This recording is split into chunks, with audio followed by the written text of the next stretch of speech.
Ukraine war. Russia's Wagner chief suggests betrayal at the Battle of Bakhmut. Yevgeny Prigozhin, president of the Wagner Group, speaks at Bakhmut in a video released on March 3, 2023. The commander of Russia's private army, Wagner, said he was not getting the ammunition he needed from Moscow at a time when it was seeking to control Bakhmut. The Russian forces of Wagner and the Russian regular forces are trying to take the eastern city from Ukraine, but Wagner chief Yevgeny Prigozhin complained about the lack of ammunition, saying it could be banal bureaucracy or treason. Relations between Wagner and Moscow appear to be increasingly strained. The Wagner Group has tens of thousands of soldiers in Ukraine, some recruited directly from Russian prisons, and has become a key part of the invasion of Moscow.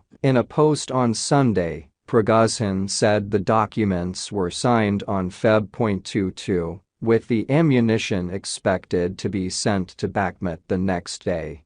But he said most of it had not been shipped before, suggesting it might have been intentional. In another sign of the rift, Prigozhin said on Monday that his representative had been unable to reach Russia's military headquarters. It is not clear where the headquarters is. Prigozhin said it came after he wrote to the commander of Russia's special military operation, General Valery Gerasimov, about the urgency of giving us ammunition. Separately, in a video uploaded on Saturday but apparently filmed in February, Prigozhin said his men feared being designated a scapegoat should Russia lose its war in Ukraine. "If we go back," he said, "history will record us as the people who took the major step in losing the war. And this is exactly the problem with shell starvation, lack of ammunition." This is not my opinion,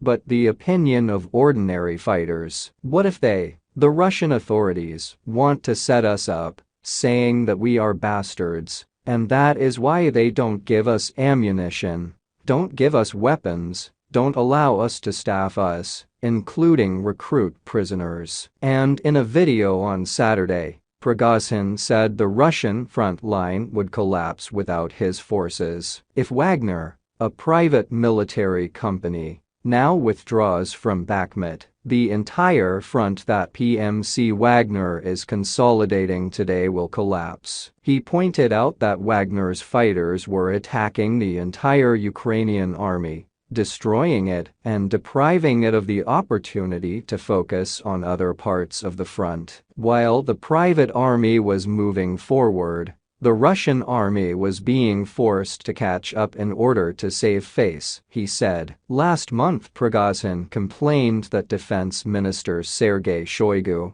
and Chief of the General Staff Valery Gerasimov were withholding ammunition supplies to his forces. What is the Russian Wagner mercenary group in Ukraine? The Institute for the Study of War said on Monday that Ukrainian forces were likely conducting a limited fighting withdrawal in eastern Bakhmut, but she added that Ukraine continues to inflict heavy losses on Russian forces. The ISW said the Russian military relied on Wagner in its long-running attempt to capture Bakhmut, and since then Wagner's forces in Bakhmut have been reinforced by Russian airborne elements and mobilized personnel. On Saturday, the deputy mayor of Bakhmut told the BBC that there were street clashes between Russian and Ukrainian forces, but Alexander Marchenko said the Russian forces were not in control yet. They have no goal to save the city. Their only goal is to kill people and genocide the Ukrainian people,